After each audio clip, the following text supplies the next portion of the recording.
단식 사이의 균형, 영적 배부름, 과식과 단식 사이의 균형이라는 제하에 함께 하나님의 말씀 나오도록 하겠습니다. 저 같은 경우는요, 이 하루의 컨디션을 결정하는 데 있어서 중요한 것 중에 하나가 이 배 상태더라고요. 배 속이 편해야 정말 하루가 때로는 천국 같기도 하고, 또 배가 굉장히 불편하면 하루 종일 너무너무 그 하루 버티는 게 힘들 정도로, 그러니까 이 뱃속이 얼마나 편한지가 저 같은 경우에는 이 하루의 컨디션을 좌지우지할 정도로 굉장히 중요한 요소더라고요. 그런데 배의 컨디션이 좋으려면 이 두 가지를 피해야 합니다. 첫 번째는 과식을 피해야 됩니다. 여러분, 언제 배가 아프죠? 왜 다 모른 척 하세요?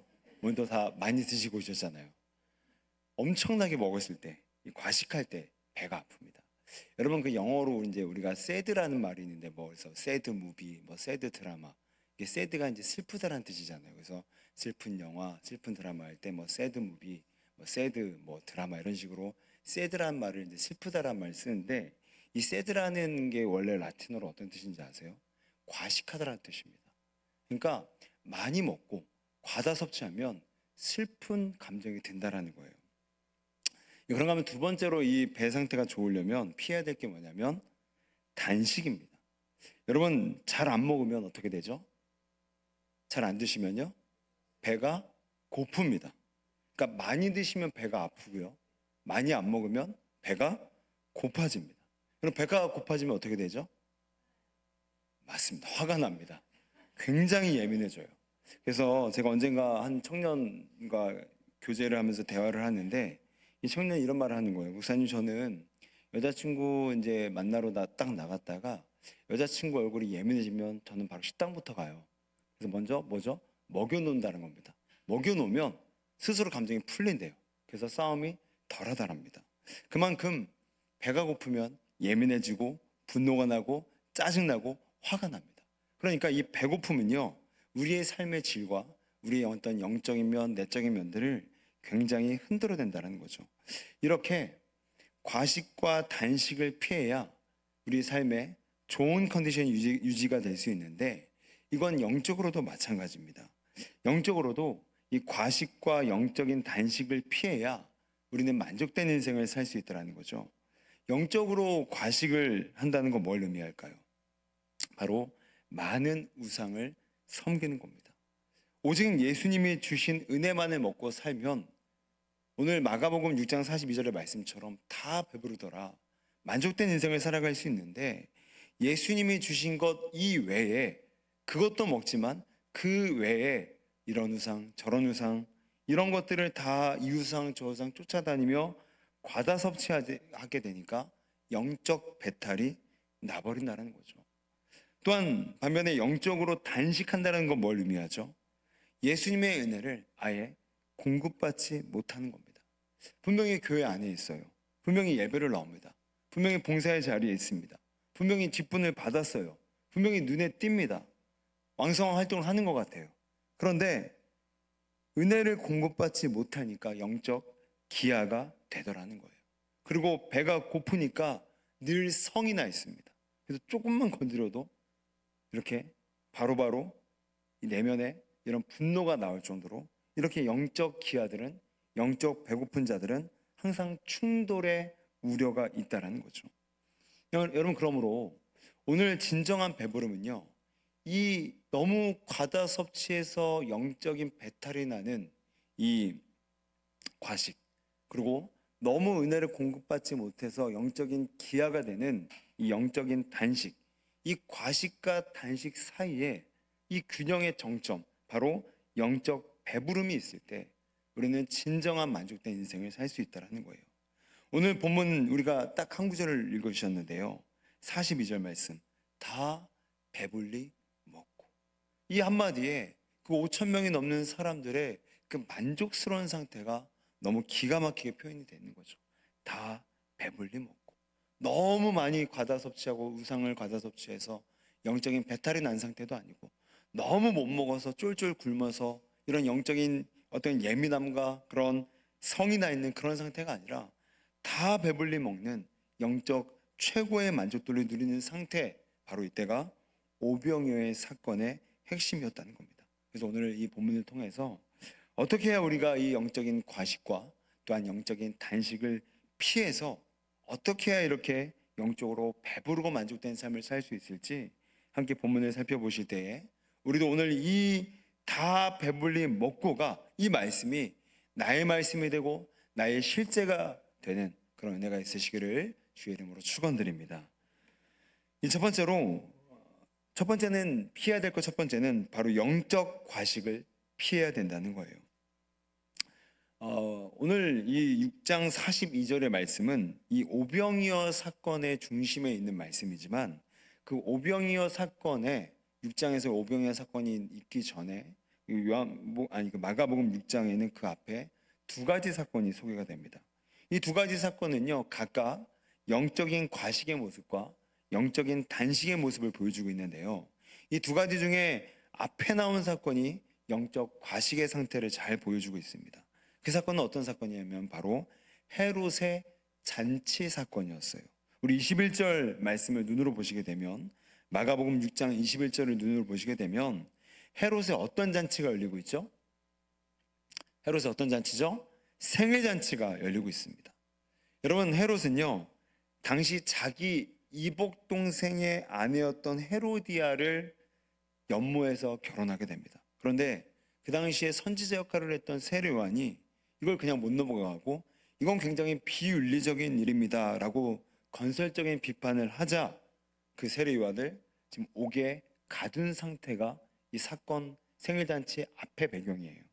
그런데 이 배경을 가지고 이제 이 생일잔치가 시작이 되는데 이 생일잔치는 겉으로는 굉장히 얼마나 좋았겠습니까? 생일잔치잖아요. 생일 파티잖아요. 말 그대로 얼마나 기쁘고 즐겁고 정말로 잔치 같았겠어요. 그런데 겉으로는 그런 너무 기분 좋은 생일잔치였겠지만 그 실체를 파고 들어가게 되면 그것은 사람들의 엄청난 욕망과 우상을 숭배하는 욕망들이 도사리고 있었던 그런 우상 숭배의 잔치요 세속적인 잔치였음을 오늘 본문은 표현을 합니다. 왜냐하면 헤롯은 자신의 생일 때에 헤로디아의 딸이 살로메라는 이름의 소녀였는데 이 살로메가 자신의 생일을 맞아서 막 춤을 췄던 거예요. 덩실덩실. 그러니까 기분이 좋아서 뭐라고 얘기했냐면 내가 내 나라의 절반까지도 줄 테니까 너의 소원을 말해봐라. 다 줄여주겠다. 그런데 이 얘기를 듣고 헤로디아는 그 딸을 시켜서 헤롯의 목을 잘라달라고 요구를 합니다. 그런데 어이없게도 너무 어이없는 요청이잖아요. 기분 좋은 상태에서 춤을 췄어요. 야, 너 너무 이쁘다. 아빠가 너 아빠 위해서 춤췄으니까 내가 너 소원 들어줄게. 그러면은 여러분 뭐가 나와야 됩니까? 아빠 5만 원만 주세요. 아빠 10만 원만 주세요. 아빠 백 하나 사주세요. 이 정도면 건전하고 당연한 수순이잖아요. 그런데 지금 어떤 요구가 나오죠? 헤롯의 목을 잘라달라고 얘기를 합니다. 말도 안 되는 거예요. 그런데 헤롯의 목이 아니라 세례 요한의 목을 잘라달라고. 여러분 정말 제대로 듣고 계시는군요. 세례 요한의 목을 잘라달라고 지금 얘기를 하고 있는 겁니다. 여러분 이 잔치는 그런데 헤롯은 그 요구를 듣고 어떻게 하죠? 들어주게 돼요. 여러분 이 잔치는 무엇으로 지금 가득 차 있죠? 여러분 먼저 헤로디아를 살펴보게 되면 지금 헤로디아는 권력이라는 우상을 쫓고 있는 거예요. 과식하고 있는 겁니다. 하나님의 은혜를 넘어서서 더 많은 권력을 쫓고 있는 겁니다. 그녀는요, 이 헤로디아라는 이 그녀는 하스몬 왕조의 후손이었습니다. 그런데 그녀는 이 결혼으로 한 단계 사회적 신분이 상승했던 거예요. 그런데 지금 누가 이 결혼을 비판했죠? 세례 요한이 이 결혼을 비판하는 거예요. 이건 비윤리적인 일입니다. 하면 안 됩니다. 그러니까 세례 요한을 가만 놔두게 되면 이 결혼이 취소가 돼서 자신의 사회적 신분 상승에 걸림돌이 될까봐 그녀는 세례 요한의 목을 요구했던 겁니다. 얼마나 여러분 표독스럽습니까?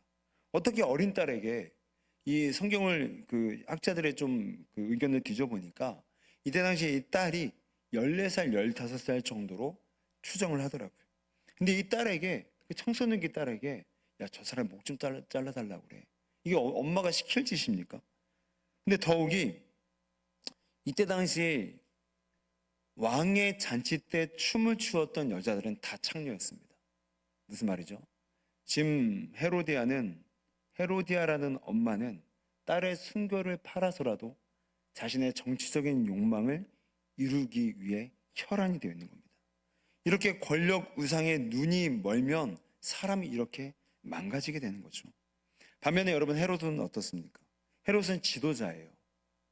그런데 지도자는 공적인 사람입니다. 그런데 헤롯은 딸이 춤을 추고 너무 기분이 좋았던 겁니다. 그래서 사적인 감정에 충만하여 나라의 절반까지도 주겠다라는 공표를 해버리게 돼요. 무슨 말이죠? 헤롯은 자신의 힘을 과시하고 싶었고, 자신을 떠받들어주는 사람들에게는 그 인종 욕구를 자신에게 주었으니까, 만족시켜 주었으니까 뭐라도 해줄 수 있는 굉장히 가벼운 사람, 욕망에 길들여진 사람이었다는 거죠. 여러분, 지금 헤로디아와 헤롯의 모습이 어떤 모습입니까? 우상을 과식하는 모습이에요. 자신의 욕망을 채우기 위해서 끊임없이 계속적으로 욕망을 탐내며 과다 섭취하는 모습입니다. 그 결과 어떻게 됩니까? 배탈이 납니다. 반드시 배탈 납니다.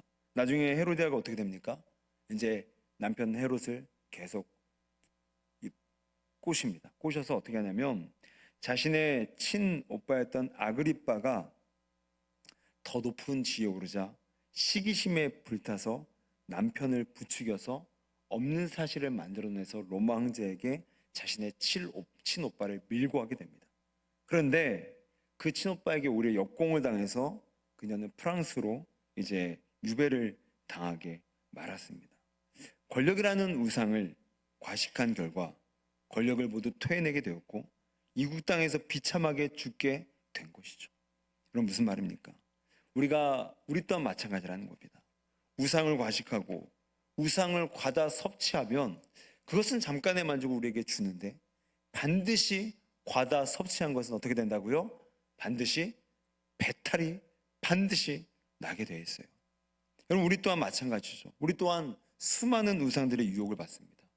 돈이라는 우상, 욕망이라는 우상, 과시라는 우상, 인기라는 우상, 권력이라는 우상, 쾌락이라는 우상, 그것들을 계속해서 우리는 먹으면 먹을수록 만족돼야 되는데 만족이 안 되니까 더 큰 우상을 향해서 계속해서 과다 섭취하게 됩니다.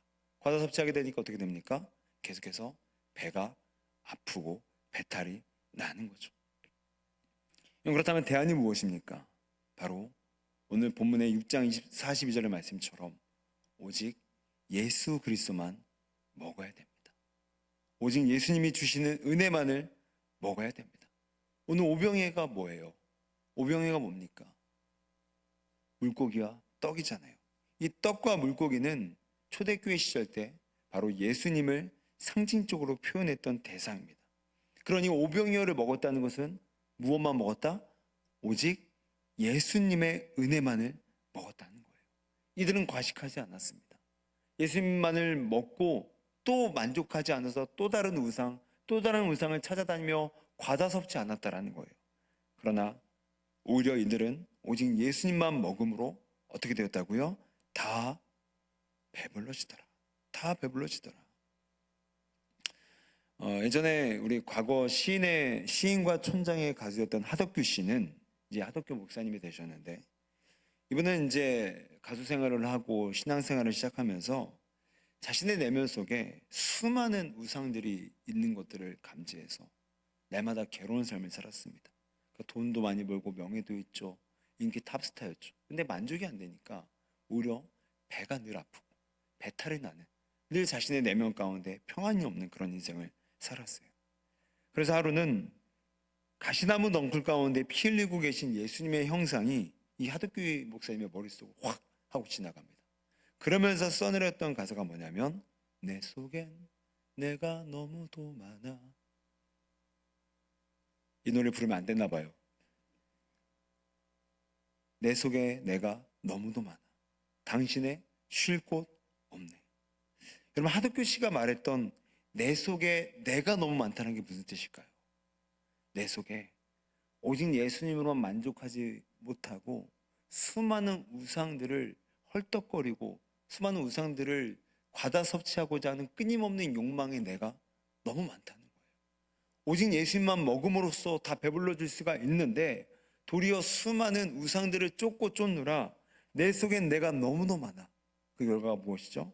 당신의 쉴 곳 없네.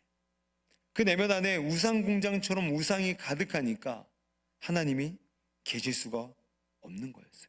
하나님이 안 계시니까 수많은 돈과 수많은 팬들과 수많은 인기가 있었어도 그의 내면은 만족하지 못하고 계속해서 다른 우상들을 갈구하고 쫓아다니며 그 결과 당신의 쉴 곳 없는, 전혀 평안이 없는 괴로움이 가득한 인생을 살 수밖에 없었던 거예요. 여러분, 그러니 우리에게 필요한 것이 무엇입니까? 오늘 하덕규 목사님이 과식함으로써, 영적인 과식함으로써 당신의 쉴 곳이 없는 것처럼 우리 또한 이제는 과식을 끊어내고 오직 예수님의 은혜만을 간구할 때 우리는 진정한 배부름의 은혜를 경험하게 될 줄로 믿습니다. 이런 삶을 살았던 우리 성경의 한 분이 바로 사도 바울인데요. 우리 고린도전서 2장 2절 말씀을 함께 보시겠습니다. 그러므로 그리스도와 그의 십자가에 못 박히신 것 외에는 아무것도 알지 아니하기로. 그럼 사도 바울이 어떤 사람입니까? 로마 시민권자였어요. 바리새인 중에 바리새인이었습니다. 가말리아 문화의 문화생이었습니다. 세상의 모든 권력과 명예와 인기의 정점에 있었던 사람이었어요. 그런데 그가 무엇이라고 얘기를 하죠? 그리스도와 그의 십자가에 못 박히신 것 외에는 내가 아무것도 알지 아니하기로 했다.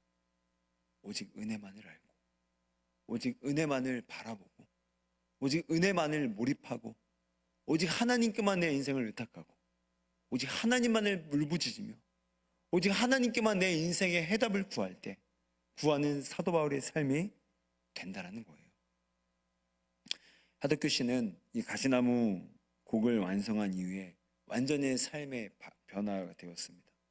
44세에 암을 만났지만 주변에서 다 죽는다 했지만 이 하덕규 목사님은 오직 믿음으로만 기도하고 간구하여서 그 암을 이겨내셨어요. 그리고 자신의 인생을 그 은혜의 감격과 은혜에 감사하여서 자신의 인생을 드리고자 이분은 52세에 목사 안수를 받게 됩니다. 그리고 지금까지 이분은 온전히 찬양과 간증만을 전하는 그런 찬양 사역자의 삶을 살아가고 있습니다. 그분은 영적인 과식을 했을 때 수많은 영적인 배탈과 영적인 아픔으로 삶을 허덕거림을 경험했지만, 그러나 하덕규 목사님은 철저하게 오직 은혜다, 오직 은혜만을 간구할 때, 오직 은혜만을 주장할 때, 오직 은혜만을 추구할 때 그분은 진정한 배부름을 경험하게 되었다는 것입니다. 사랑하는 성도 여러분, 여러분은 어떻게 살아가고 계십니까? 오늘 사도 바울은 그리스도와 그의 십자가에 못 박히신 것 외에는 오직 그것만 내가 알기로, 내가 바라보기로, 내가 주장하기로 결단했을 때 우리가 아는 사도 바울이 나타났던 것처럼 여러분은 요즘에 무엇을 추구하고 계십니까? 어떤 은혜를 드리고 계십니까? 교회를 나오지만 이 성경의 은혜만으로 안 되니까, 안 된다고 생각하니까 자꾸만 이 우상, 저 우상을 바라보면서 계속해서 과다 섭취하며 만족이 아닌 오히려 배탈이 나서 너무너무 허덕이는 인생을 살아가고 있는 건 아니십니까? 이제후로는 오늘 사도 바울의 이 고백처럼 오직 그리스도와 그의 십자가만으로 나는 만족합니다. 오직 예수님만으로 나는 만족합니다. 여러분, 그러므로 여러분의 인생을 그 은혜에 완전히 몰입하셨으면 좋겠습니다. 다른 것이 아니라 오직 은혜로만 된다라는 것이 내 입술의 선포로 끝나는 것이 아니라 내 삶의 족적이 되는 그런 여러분들 되셔서 이제는 사도 바울처럼 진정한 배부름, 이 오병이어의 이 모인 현장의 사람들처럼 다 배불리 먹고 이 경험을 하는 우리 모두가 되시기를 주의 이름으로 축원드립니다. 그런가 하면 두 번째는 영적 단식을 피해야 됩니다. 영적 단식을 피해야 돼요. 이 오병이어 앞에 나오는 두 사건 중에 이제 첫 번째 앞의 사건은 헤롯의 생일잔치였고, 그것은 수많은 사람들이 수많은 우상들에 집착하는 과다 섭취의 영적 과식의 현장이었다면, 이제 오병이어의 앞사건 두 개 중에 뒷사건은요, 바로 영적인 단식의 상태를 보여줍니다. 30절 말씀을 보게 되니까, 이제 제자들이 귀신을 내쫓고 병자를 치유하고 돌아왔고, 그 사역을 예수님께 낱낱이 보고하게 됩니다. 그러자 예수님께서 이 보고를 듣고 31절에 뭐라고 대답을 하시죠? 우리 한번 화면을 보시죠. 자, 31절 시작. 이르시되,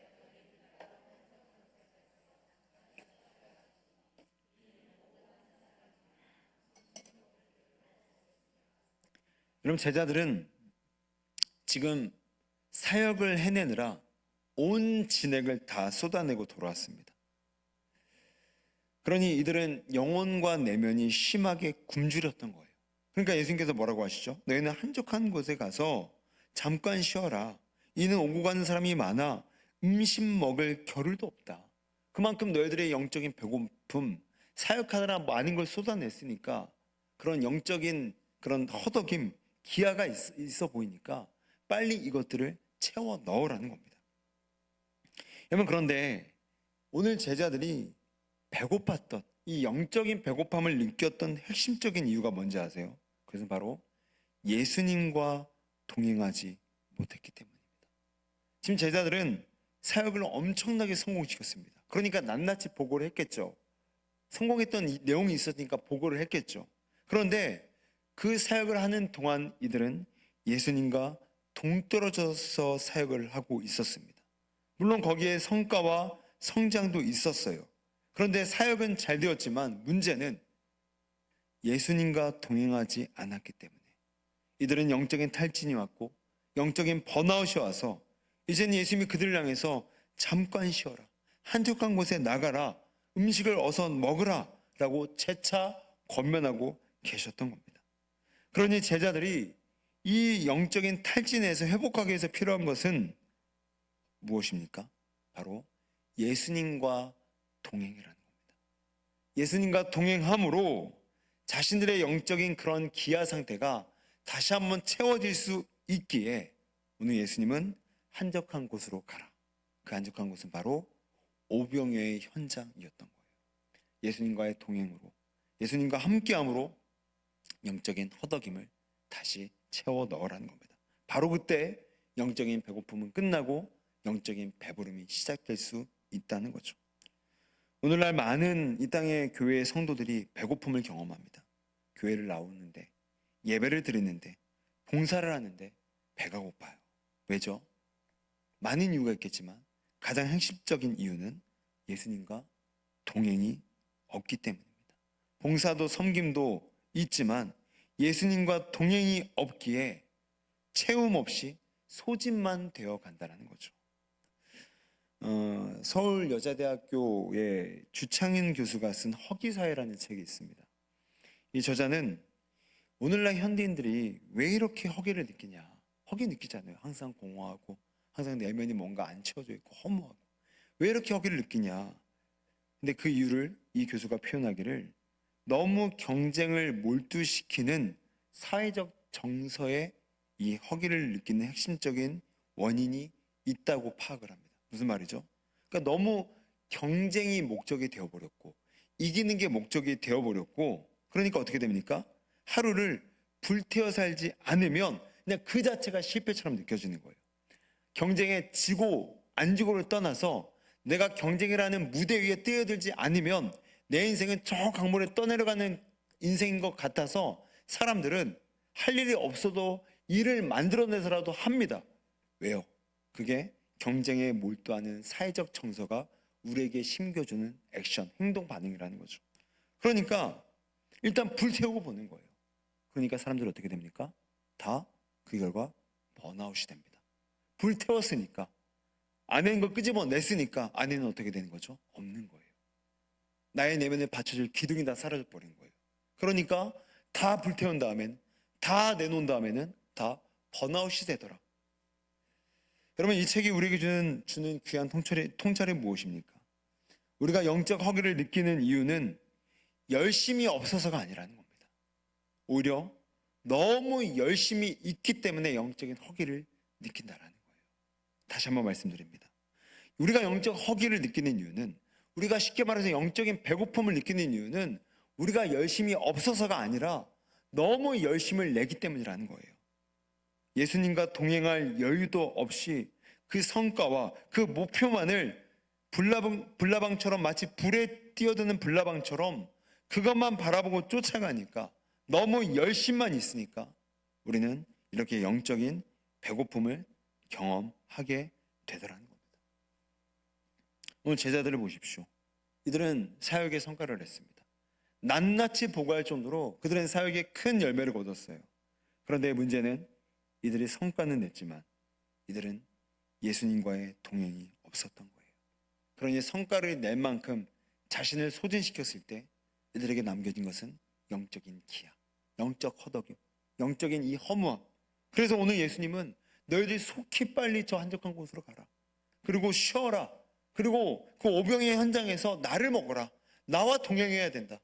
동행이 없을 때, 성과는 있었지만 동행이 없을 때 무너져 버린 너의 영혼들을 살릴 유일한 방법은 나와의 동행이다. 이게 바로 오병이어 현장으로 부르신 예수님의 의도였다라는 거예요. 여러분, 이것은 우리에게도 마찬가지입니다. 우리가 영적인 허기를 극복하고 진정으로 배부른 인생이 되기 위해서 필요한 것은 성과가 목적이 되지 않고 예수님과의 동행이 목적이 될 때 우리는 진정한 배부름을 경험하게 될 줄로 믿습니다. 여러분, 제가 오해하지 마십시오. 신앙생활에 열심을 내지 말라는 말씀이 아닙니다. 물론 당연히 신앙생활의 성장에 있어서 열심은 기본 전제입니다. 그런데 너무 그 성과라는 그 목표를 두고 예수님과 동행 없이, 너무 여유 없이, 마치 불나방이 그 불을 쫓아가는 것처럼 동행 없이 내달릴 때 우리는 쓰러질 수밖에 없더라는 거죠. 그러므로 오늘 이 본문이 우리에게 주는 이 영적인 배고픔을 해결하기 위한 가장 본문이 주는 적절한 대안은 무엇이죠? 예수님과의 동행입니다. 예수님의 동행이 목적이 되는 겁니다. 여러분, 목적이 무엇이냐에 따라서 사람 인생은 완전히 바뀝니다. 목적이 무엇이냐에 따라서 사람의 경로는요, 완전히 뒤바뀝니다. 그러므로 성과가 목적이 되지 않고 우리는 진정한 목적, 뭐라고요? 예수님과의 동행. 조금 느리더라도 예수님과의 동행, 조금 성과가 소박하더라도 예수님과의 동행이 우리 인생의 목적이 될 때 성과는 자연스럽게 뒤따르게 될 줄로 믿습니다. 여러분, 저기 히말라야를 등반하게 되면 등반가들이 루트를 결정하는 것보다 더 중요하게 여기는 게 있는데 바로 셰르파를 고르는 일입니다. 셰르파란 그 히말라야 그 네팔 주변에 사는 원주민들로서 이 등반가들을 도와주는 그런 서브적인 역할을 하는 사람들이에요. 근데 이들은 그 주변에 살다 보니까 히말라야의 경로, 그 다음에 히말라야의 날씨, 또한 눈사태가 올 징후를 감지하는 능력이 그냥 발달되어 있는 사람입니다. 그러니까 이 히말라야를 등반할 때 어떤 루트를 찾느냐보다 더 중요한 것은 뭐라고요? 어떤 셰르파를 만나느냐가 더 중요합니다. 그래서 실제로 루트는 너무 좋은 루트를 만났는데 실제로 아주 형편없는 셰르파를 만나게 되면 그 좋은 루트를 가더라도 실패하게 된다는 거죠. 여러분, 제가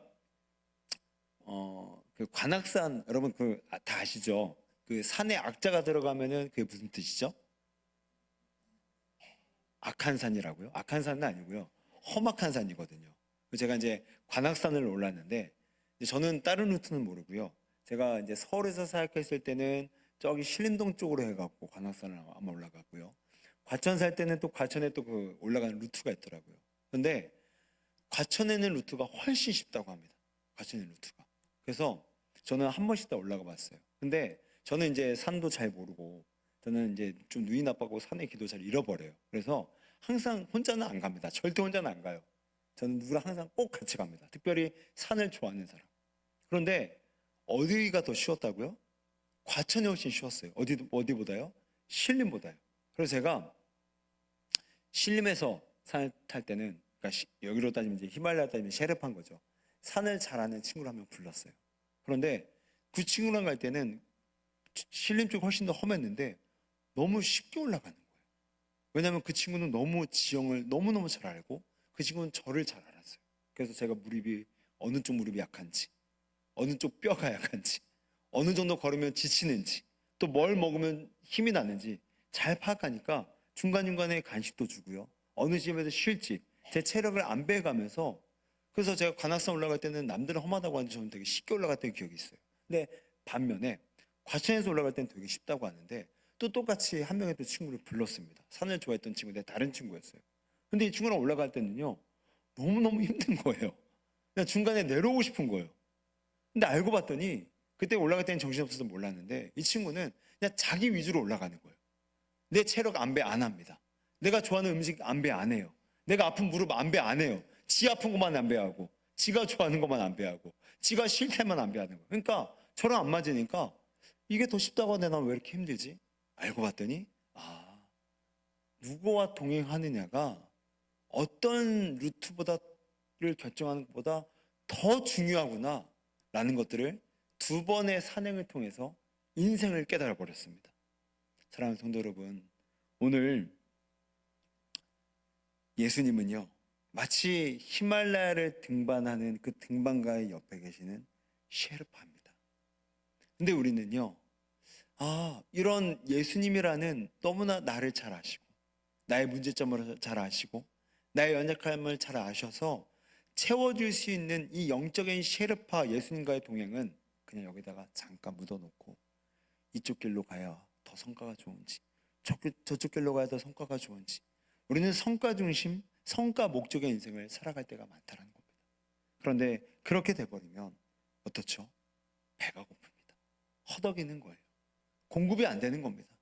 혼자 그 성과를 위해서 치고 나가는데 도리어 배 부름은커녕 도저히 만족이 안 돼서 배고픈, 그래서 허덕이는 인생을 살아가게 되더라고요. 그러나 그런 성과나 그런 루트가 아닌 어떤 루트를 가더라도, 어떤 성과를 내더라도 우리 예수님이라는 세계 우주 최고의 셰르파와 내 인생이 동행할 수만 있다면 우리는 어떤 루트에서든지 어떤 목표를 만나든지 반드시 우리는 그것들을 쉽게 넘어가게 될 줄로 믿습니다. 사랑하는 성도 여러분, 이제 말씀을 정리하도록 하겠습니다. 오늘 마가복음 6장 42절은 다 배불리 먹고, 이 현장에 있던 사람들은 다 배부른 영적인 최고의 만족도를 경험하게 됩니다.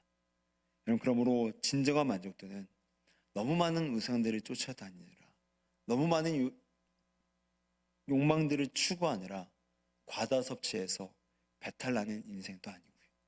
또한 너무 봉사의 자리도 지키고 예배의 자리도 지키지만 너무 성과 중심적인 삶을 살아서 성과만이 유일한 목적이 돼서 예수님과의 동행이 없어서, 그분이 주시는 공급이 없어서 메말라가고 배고픈 인생도 아니다라는 겁니다. 그러므로 진정한 배부름은 과식도 아닌, 단식도 아닌, 뭐라고요? 과식도 단식도 아닌 예수님만을 먹고 예수님의 은혜만을 구하고 예수님과만을 동행하는 그런 삶을 추구할 때 세상에 보기에는 좀 느리고 좀 답답해 보이고 좀 미련해 보일지라도 그 과식과 단식의 유혹을 뛰어넘는 그 사람, 바로 그 사람만이 진정한 배부름의 인생을 살게 될 줄로 믿습니다. 이 남은 한 주 동안 여러분, 너무 과식적으로 치우쳐 있는 분들이 있다면 이제는 그 모든 우상들을 하나씩 정리하시고 나는 오직 예수님만 바라봅니다. 예수님이면 나는 만족합니다. 예수님만 구하면 그분의 이름의 능력이 나를 온전히 만족시킬 줄 믿습니다. 그렇게 과식을 줄이시고요. 혹시 내가 교회라는 공간 안에, 또한 성도라는 공간 안에, 또한 신앙이라는 삶의 범주 안에 있지만 전혀 공급받지 못하는 단식, 배고픔에 있는 분들이 있다면 이제는 그 모든 목표가 성과 중심이 아니라 오직 예수님과의 동행. 그분이 함께 가고 그분과 함께 걷고 그분과 함께 같은 방향으로 가는 그런 우리가 될 때 우리는 진정한 배부름을 경험하게 될 줄로 믿습니다. 이런 과식과 단식의 유혹을 이겨내고 진정한 배부름을 경험하는 남은 한 주가 되시기를 주의 이름으로 축원드립니다. 기도하시겠습니다.